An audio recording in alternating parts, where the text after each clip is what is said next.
Seni ko'rmay qo'ydim ey go'zal, nega hech kimga nazar solmay qoldim.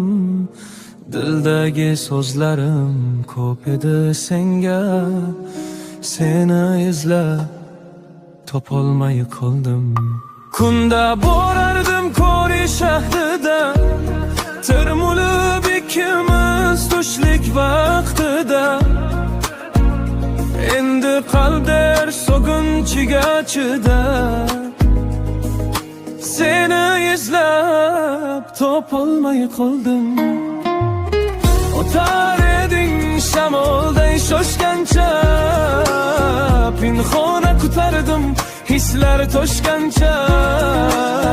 Seni kutib hech qanchalar qancha, seni izlab topolmay qoldim.